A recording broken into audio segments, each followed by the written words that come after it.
जय हिंद दोस्तों, मैं एसपी सर आप सभी मित्रों का सदा से कोचिंग क्लासेस के यूट्यूब चैनल पर हार्दिक स्वागत करता हूं। दोस्तों DElEd BTC second semester complete mathematics section के अंतर्गत दोस्तों आप सभी मित्रों के दोस्तों 10 चैप्टर कंप्लीट हो चुकी है। यानी दोस्तों आज की क्लास में चैप्टर 11 अवर्गीकृत आंकड़ों की बारंबारता बंटन तथा आंकड़ों का आयत चित्र द्वारा प्रदर्शन प्रारंभ हो रहा है, जिसका दोस्तों यह लेक्चर कौन सा होगा? पहला होगा।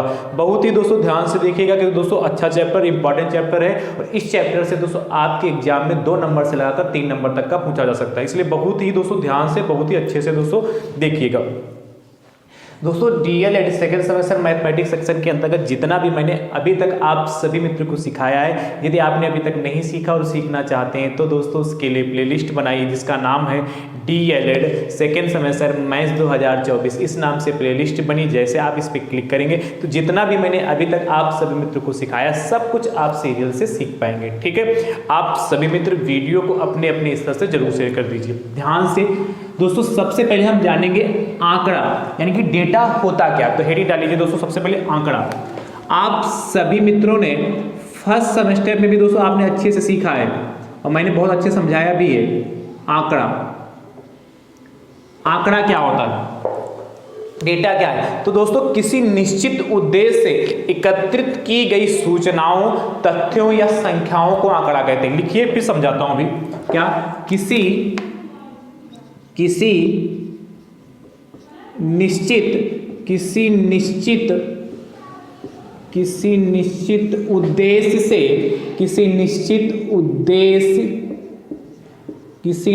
उद्देश्य से एकत्रित की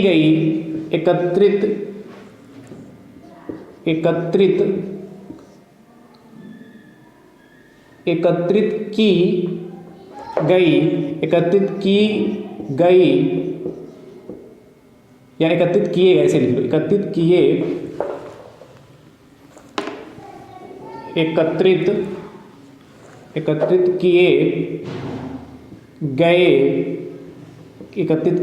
गए तथ्यों,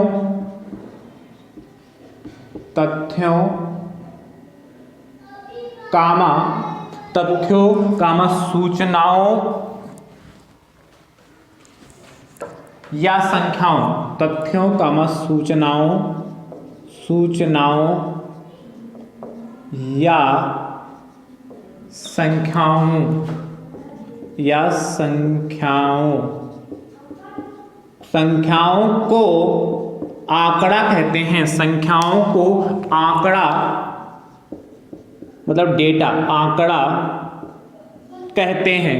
संख्याओं को आंकड़ा कहते हैं। क्या कह रहा? कह रहा किसी निश्चित उद्देश्य से एकत्रित किए गए तथ्यों, सूचनाओं या संख्याओं को आंकड़ा कहते हैं। इसको नोट करिए फटाफट दोस्तों। ठीक है, मतलब कोई एक निश्चित उद्देश्य हो, जिस निश्चित उद्देश्य से आपको जितनी भी सूचनाएं या आपको कोई तथ्य मिल रहे हैं या कोई आपको डेटा मिल रहा, मतलब कुछ नंबर या संख्याएं मिल रही हैं, उनको एकत्रित करना ही आंकड़ा कहलाता है। जैसे आपको क्या इस समय आपके मन में सबसे ज्यादा जो रहता है क्या है कि हमें पता चल जाए किसी भी तरीके से कि हमारे एग्जाम कब तक होंगे। इस समय सबसे ज्यादा आपके दिमाग में यही चलता है कि एग्जाम कब तक होंगे आखिर। तो कहीं से भी सूचना आपको मिलती है उसको आप देखते हैं, कलेक्ट करते हैं। कलेक्ट करने का मतलब आप देखेंगे ना तो सूचनाओं को कलेक्ट करेंगे, है कि नहीं? तो आपको क्या कहीं से भी सूचना मिल जाए, कोई भी आपको बता दे कि पेपर कब होंगे, उसकी बात आप बहुत ध्यान से सुनते हैं। ऐसा ही होता कि नहीं? तो आप उद्देश्य क्या है आपका? आपको इस समय क्या डीएलएड सेकेंड सेमेस्टर के आपको क्या एग्जाम देने हैं, तो आपको पता होना चाहिए कि आपकी जो स्कीम है यानी कि आपके एग्जाम कब से होंगे, ये आप जानने के लिए हर समय इच्छुक रहते हैं। तो ये आपका एक निश्चित उद्देश्य कि आपको एग्जाम देना है। इसके लिए आपको कहीं से भी एक जानकारी मिलती है तो आप कलेक्ट करते हैं।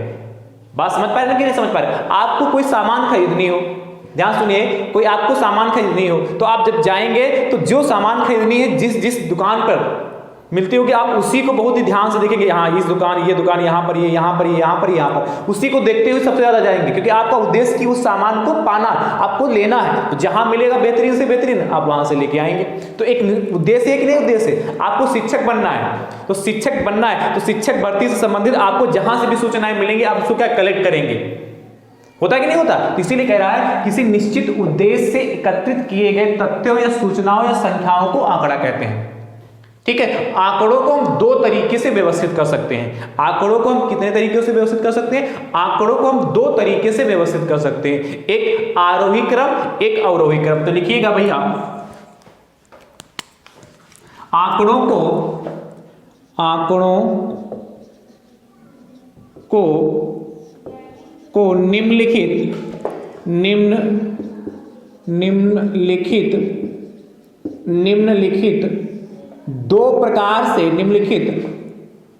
निम्नलिखित दो प्रकार से व्यवस्थित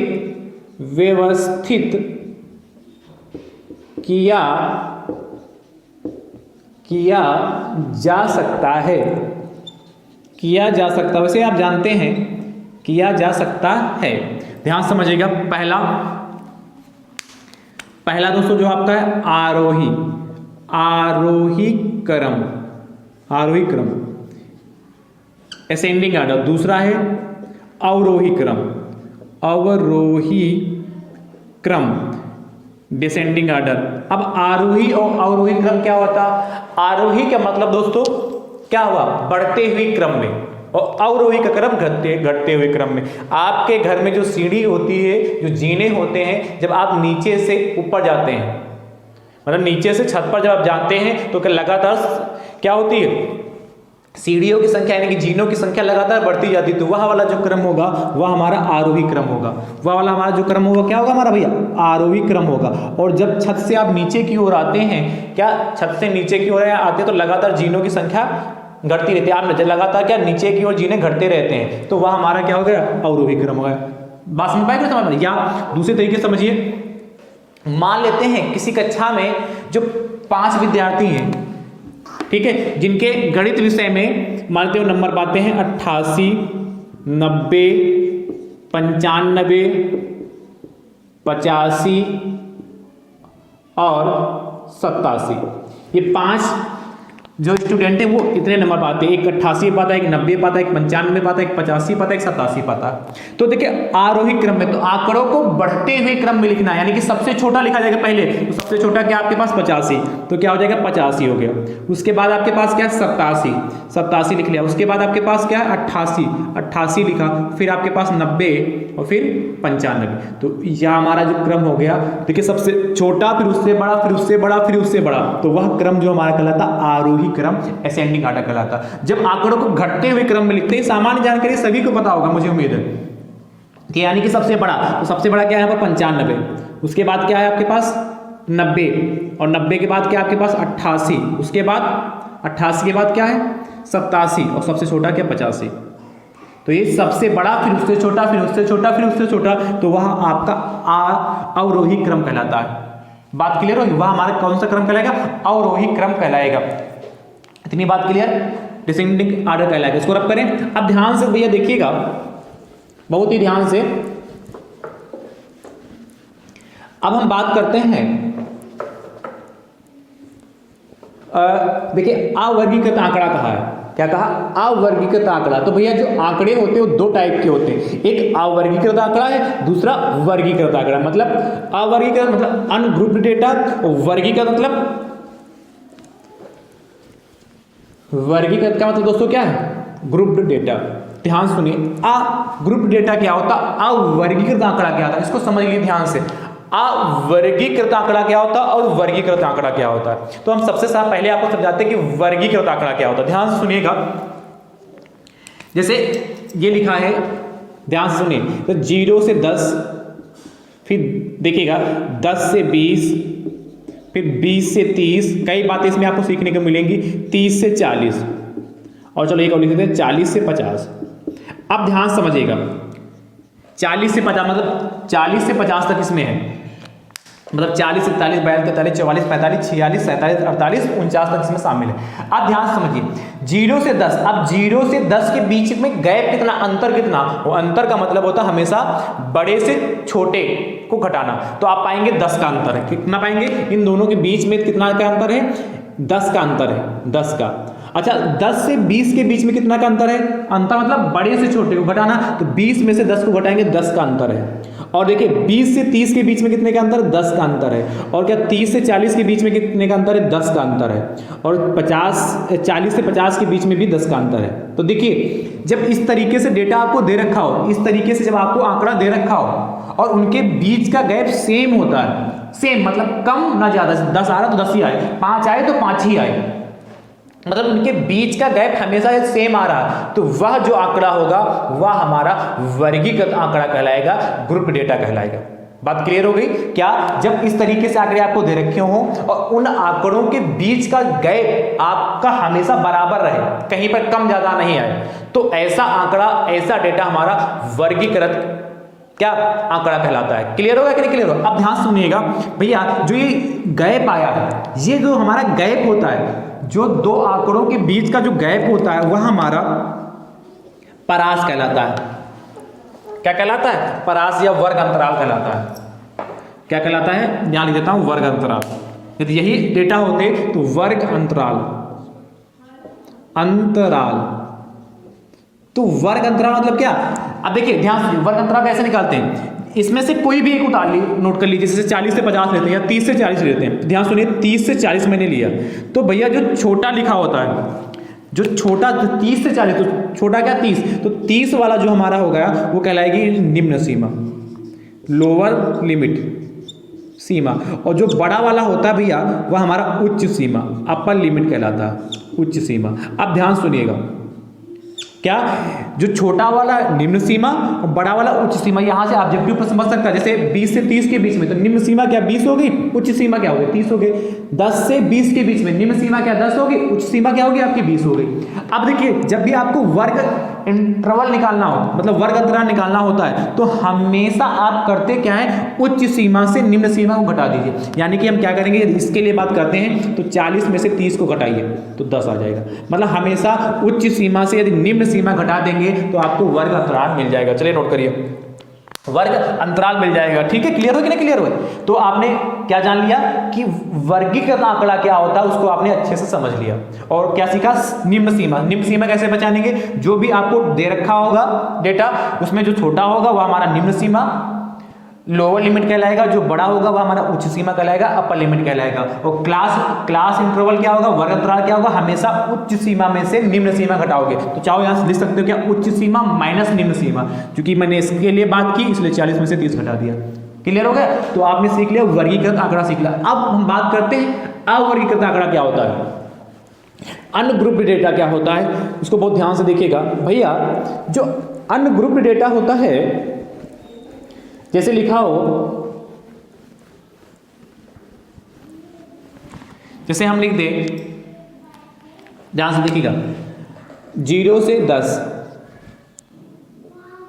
0 से 10 लिख दिया, और क्या कर दिया 10 से 15 कर दिया, और 15 से 30 कर दिया। ठीक है, और 30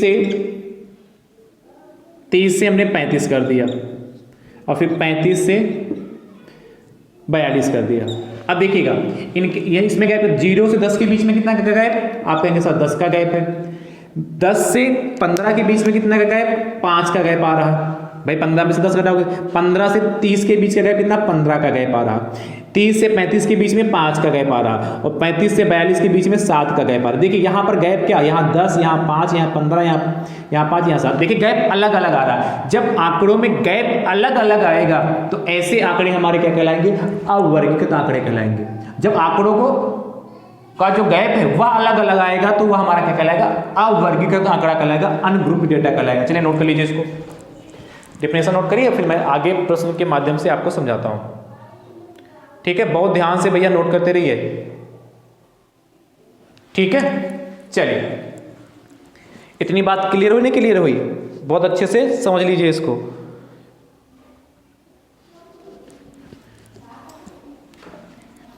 बात क्लियर हो कि क्लियर हुई? यानी कि ये व्यवस्थित तरीके से आपको नहीं दे रखे हैं, ये व्यवस्थित तरीके से नहीं दे रखे, मगर उनके बीच का गैप बराबर नहीं। एक तरीके से डिफिनेशन के तौर पर हम कह सकते हैं, यदि भाई आपको ध्यान सुनिएगा, वर्गीकृत तो अवर्गीकृत आंकड़े को और समझिए ध्यान से। जैसे अवर्गीकृत आंकड़ा है या वर्गीकृत आंकड़ा है, तो आप किसी निश्चित उद्देश्य से एकत्रित की गई सूचनाएं, भाई बहुत निश्चित उद्देश्य से आप सूचनाओं को एकत्रित करेंगे, तो जब निश्चित उद्देश्य से सूचनाओं को एकत्रित कर लिया तो आपको जहां से कोई भी सूचना मिली, कोई भी सूचना आपको मिल गई तो आप उसको क्या तुरंत कलेक्ट करते रहेंगे, उसके बाद आप सीरियल वाइज लगाते जाए।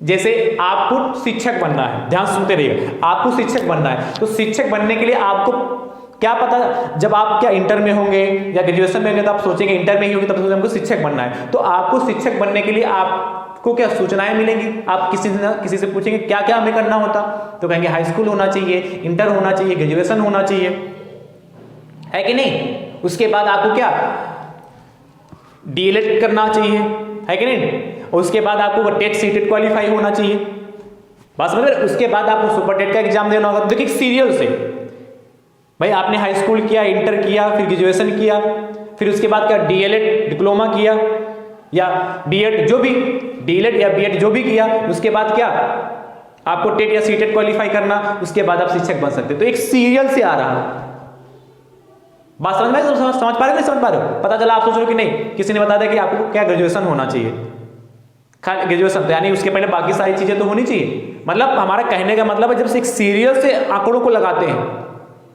तो वो हमारा वर्गीकृत आंकड़ा कहलाएगा। और जब इन्हीं को क्या इधर उधर से ग्रेजुएशन, फिर कहें हम क्या इंटर, फिर हाई स्कूल, फिर डीएलएड, तो graduation, inter, high school, DElEd, देखिए सब इधर उधर है कि नहीं। भाई ग्रेजुएशन पहले थोड़ा होगा, पहले तो इंटर हाई स्कूल होगा, इंटर से पहले भी हाई स्कूल होगा, फिर डीएलएड होगा, फिर टेट सीटेट, हम कहते हैं टेट सीटेट, फिर डीएलएड, फिर हाई स्कूल, फिर इंटर, फिर ग्रेजुएशन। तो ये सारे क्या है, बिखरे हुए हैं ना, इनको एक तरीके सीरियल से लगाना, जो मैंने अभी तरीका, जो सीरियल से लगा लेंगे तो वर्गीकृत हो जाएगा, और जब ये बिखरे हुए होंगे तो अवर्गीकृत हो जाएगा। क्लियर होगा। चलिए आप देखिएगा प्रश्न, पहला प्रश्न बहुत ही बेहतरीन प्रश्न। आज आप सीखेंगे मिलान चिन्ह के बारे में भी जानेंगे। किस चिन्ह के बारे में, मिलान चिन्ह। ध्यान से देखिएगा पहला प्रश्न इस चैप्टर का। पहला प्रश्न आपसे कह रहा है किसी विद्यालय में कक्षा, किसी विद्यालय में कक्षा क्लास 6 के 35 छात्रों के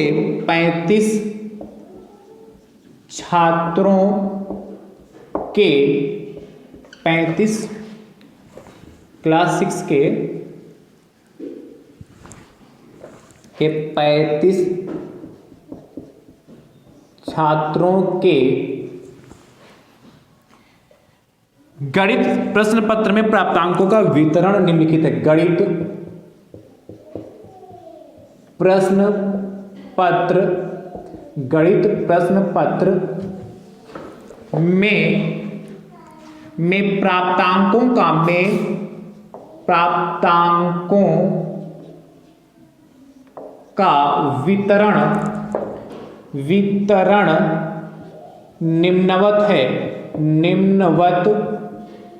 निम्नवत है। ध्यान समझिएगा क्या क्या दे रखे हैं, मैं उसी के आगे लिख देता हूं। बहुत ही दोस्तों ध्यान से देखिएगा, ठीक, ध्यान से देखिए।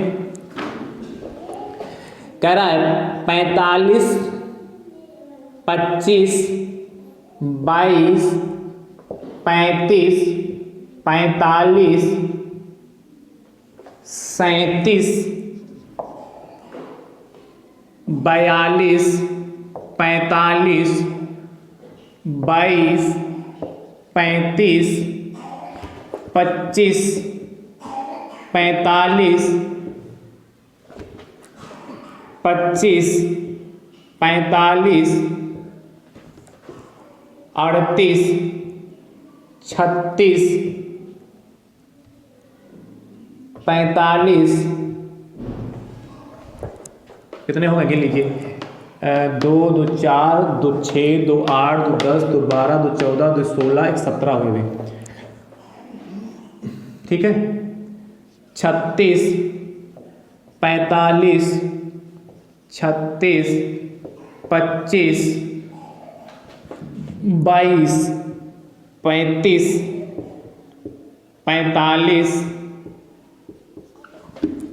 45 42 45 1 2 3 4 5 6 7 8 9 10 11 12 13 14 15 16 17 18 19 20 21 22 23 24 25 26 बहुत कम हुए।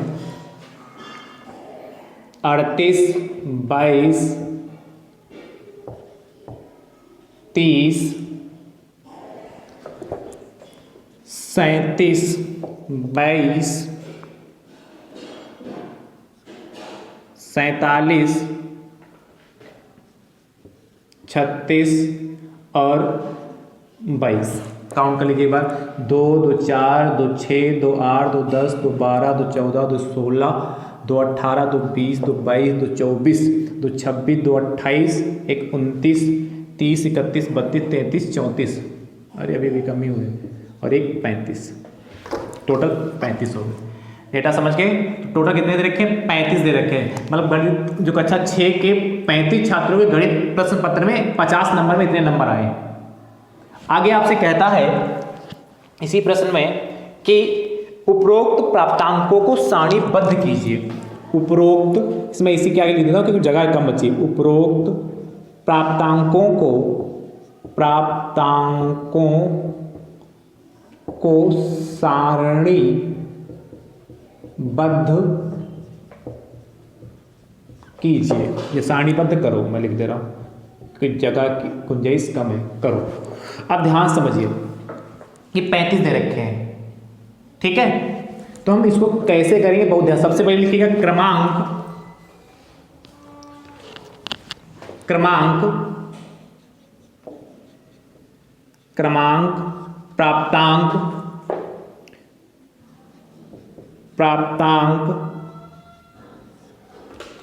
प्राप्तांक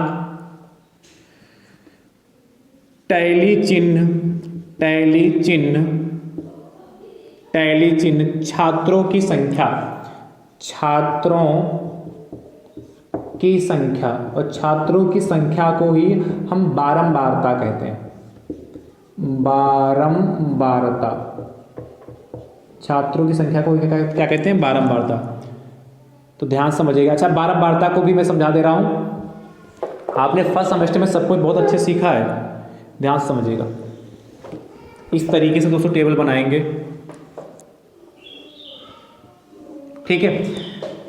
इस तरीके से आप टेबल बनाइए।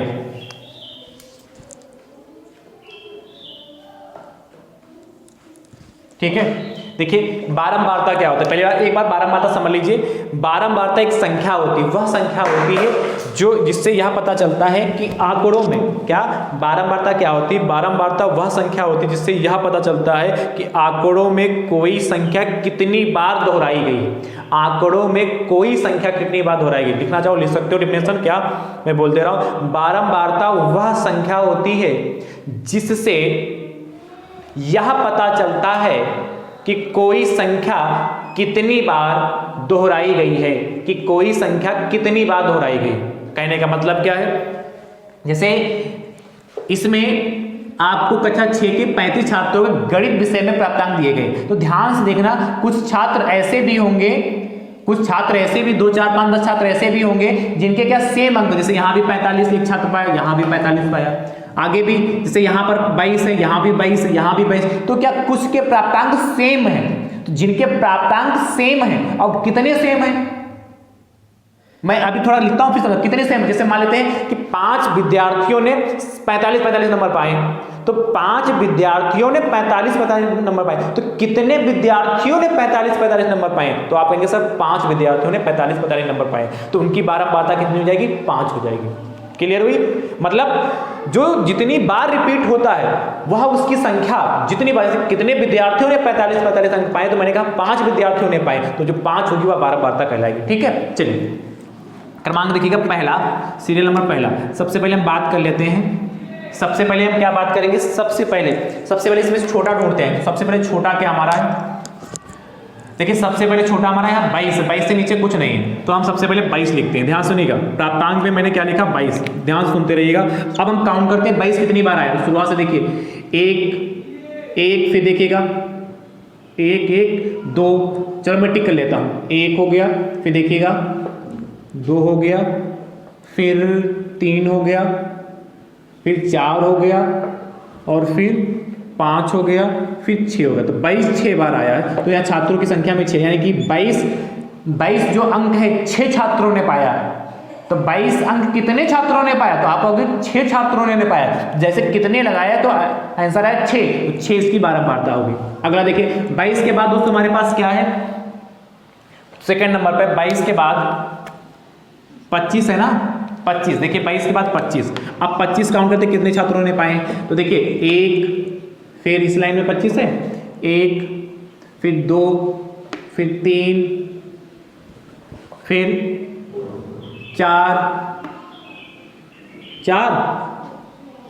22 अंक 4 छात्रों ने पाए। टैली चिन्ह बाद में बताऊंगा, इन्हीं टैली चिन्ह को ही मिलान चिन्ह कहते हैं, हिंदी में मिलान चिन्ह कहते हैं, ठीक है। उसके बाद 25 के बाद कितना है, 25 से बड़ा क्या, फिर 25 से बड़ा दोस्तों 25, 22 के बाद 25 के बाद 35 से दे, हाँ कोई और दिख नहीं रहा ना, 25 के बाद 35, चलिए 35, तीसरे नंबर पर 35, तीसरा हमारा 35, ध्यान से देखिएगा 35। तो 35 अंक कितने लोगों ने पाए हैं, तो देखिएगा ये देखिए 1 ये हो गया, उसके बाद 35 के बाद 1 हो गया, और ये 2 हो गया जाके, फिर 35 ध्यान से देखिएगा 2, फिर 3, फिर बस ढूंढना ही मेन काम है 3, और ये लास्ट में 4, तो 4 लोगों ने 35 पाए। उसके 35 के बाद 36, देखिए 36, तो 36 देखिए 36 कितने लोगों ने पाए हैं, तो शुरुआत में देखिए यहाँ तो 36 कोई है ही नहीं, फिर ये 36 पाया, एक लोगों ने 36 यहाँ पाए, 36, फिर 36 2, फिर 3 36 हो गया, और 3, फिर 4, अच्छा 4 भी 36 लोगों ने पाए हैं। 36 के बाद देखिए 37 है, पांचवा देखिए क्या है 37, तो 37 कितने लोगों ने पाए हैं, तो ध्यान से देखिएगा 37 अंक कितने लोगों ने पाए हैं, तो इसमें तो कहीं 37 है नहीं शुरुआत में, एक 37 ये हो गया कि 1 हो गया, 37 ध्यान से देखिएगा 1 1, फिर इस लाइन में कहीं 37 है 1, ये देखिए यहाँ पर 2 लोगों ने 37 अंक पाए हैं। उसके बाद 37 के बाद क्या है, 37 के बाद 38, अच्छा सीरियल से ही आ रहा 38, देखिए तो 38 कितने लोगों ने पाए, ध्यान से देखिए पहली लाइन में कहीं 38 है, तो पहली लाइन में तो 38 नहीं है, ठीक है पहली लाइन में 38 नहीं है, ये मिला, दूसरी लाइन में 38 एक ये मिला 1, और उसके बाद 38 ये 2 मिल गया, उसके बाद बस 2 ही 38, तो 38 भी 2 मिला जाके। उसके बाद 38 के बाद कितना आएगा 42 है यहाँ, 38 के बाद सीधे क्या आया 42, तो 42 देखो कितने लोगों ने पाए, तो 42 ध्यान से देखिएगा शुरुआत में कहीं 42 उसमें नहीं, इसमें एक 42 होगा, ये 1, उसके बाद 2, उसके बाद अच्छा 42 भी 2 लोगों ने पाए हैं। उसके बाद 42 के बाद देखिएगा 7वें के बाद 8वां, 42 के बाद सीधे शायद 45 आ रहा है कि 43 है, कहीं 45 है, अच्छा 45, 42 के बाद 45 काउंट करिए, तो 45 के लिए देखिए पहला ही है 1 2, फिर 3, फिर 4, फिर 5, फिर 6 7 8 9, और उसके बाद कितना 9, तो यानी 45 9 लोगों ने पाए। उसके बाद एक और शायद है 48 के बाद 47, उसके बाद क्या था अभी मैंने देखा था एक 47 अंक था, 8 के बाद 7 47 देखिए कहीं देखा था मैंने, इस लाइन में सारे हो गए, यहाँ देखिए सारे इस लाइन में सब पे देखो टिक हो गया, इसलिए मैंने टिक कर लिया था, यहाँ भी देखिए सब पे टिक है कि नहीं, कुछ ना कुछ बना है चिन्ह, कहीं देखा 47 ये देखिए 47। देखिए एक ही यही बचा 47।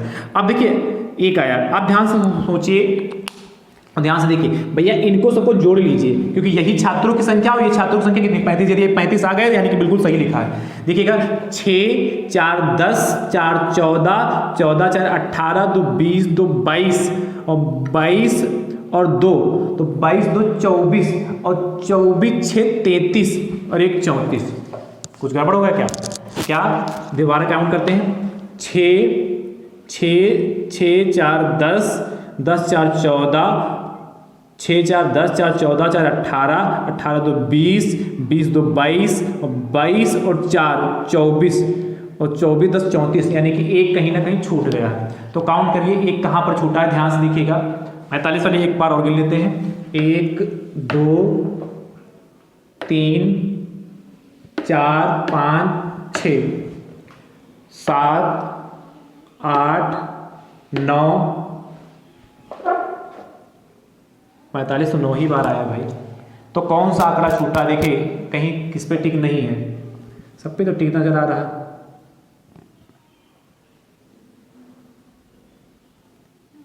ढूंढे भाई, अच्छा 30 छूटा है और 30 मैंने कहीं लिखा भी नहीं, एक जगह 30 भी है। देखिए एक जगह 30 भी है और मैंने 30 लिखा भी नहीं, तो सारा में डालना पड़ेगा। तो 30 की जगह हम कर दे रहे हैं 45 कर दें, 30 रहेगा एक जगह, तो इसको हम 45 कर दे रहे हैं, ठीक है। 30 की जगह हम सीधे 45 कर दे रहे हैं, तो यानी कि 45 10 हो जाएंगे सीधे, ठीक है। बात समझ पाए कि नहीं समझ पाए? 30 की जगह हमने 45 कर दिया, जिससे ये 10 हो गए। अब टोटल ये 35 आ जाएगा, क्योंकि अब जगह है नहीं, फिर पूरा में डालते, इसके नीचे हमारे पास जगह भी नहीं। ये 30 था तो आप एक जगह यहाँ लिखते, यहाँ पर 25 और 35 की भी 30 में होता, एक उसके आगे लिख देते। बात क्लियर हो रही है? क्लियर हो नहीं? आप गिन लीजिए दोबारा एक बार, तो 6 4 10 4 14 4 18 2 20 2 22 4 24 और 24 10 34 1 35 हो गया, ठीक है। अब देखिए टैली चिन्ह कैसे बनाते हैं, ध्यान समझिएगा। जैसे 6 बनाने, तो सबसे पहले आप 4 लाइनें सीधी खींचोगे, 1 2 3 और 4, 5वीं लाइन इसको काटती हुई खींच लोगे, तो ये 5 हो गया, 5, ठीक है। 5 एक साथ बनेंगे, उसके बाद छठा एक अलग से खींच सकें, ये टैली चिन्ह हो गए। 4 बनाना, तो 1 2 3 4 लाइनें खींचे, फिर से 4, तो 1 2 3 4, फिर से 4, तो 1 2 3 4, फिर 2 है, तो 1 2 1 2, फिर 2 है, फिर 2, 10 है। 10 कैसे बनाओगे, देखिए 1 2 3 4 बनाओगे, फिर इस तरीके से कट कर लोगे, फिर 1 2 3 4 इस तरीके से कट कर दिया, और फिर लास्ट में 1 है तो 1 बना दिया, ये टैली चिन्ह हो गया। तो इस तरीके से हम प्राप्तांकों को सारणीबद्ध करते हैं, ठीक है। चलिए नोट करिए।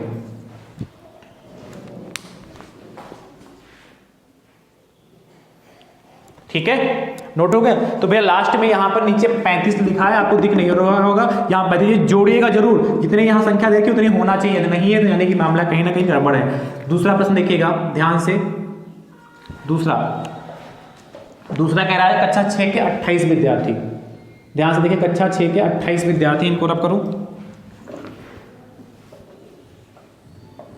देखिए एक छूट गया था तो ढूंढने में कितनी दिक्कत होती है, इसलिए इनको बस, इसको क्या कितना आसान है बनाना, पर आंकड़ों को सही से देखना, कोई छूटने ना पाए तो आसानी से बन जाएगा। यदि कोई छूट गया तो मामला गड़बड़ा जाएगा। आपसे कह रहा है 22 25 14 6 11, 22 25 14 6 11, आगे 33 42 33 42 33 42 42 25 22 22 14 और 6 11 15 15 22 11 15 15 22, ठीक है। आगे कहता 42 14 25 42 14 25, आगे भैया 42 14 25 22 33 32 30 14 15 15 15, और आपसे कह रहा है इसी के नीचे लिख लिया, उपरोक्त प्राप्तांकों को सारणीबद्ध कीजिए, यही लिखा है, उपरोक्त प्राप्तांकों को सारणीबद्ध करो या कीजिए, ठीक है। ये सेम होगा, मैं गिन लेता हूँ, 28 हैं, 2 2 4 2 6 2 8 2 10 2 12 2 14 2 16 2 18 2 20 2 22 2 24 2 26 1 7 हैं, 2 2 4 2 6 2 8 2 10 2 12 2 14 2 16 2 18 2 20 2 22 2 24 2 26 से 27, एक और बढ़ा लो 11, कोई छूट गया।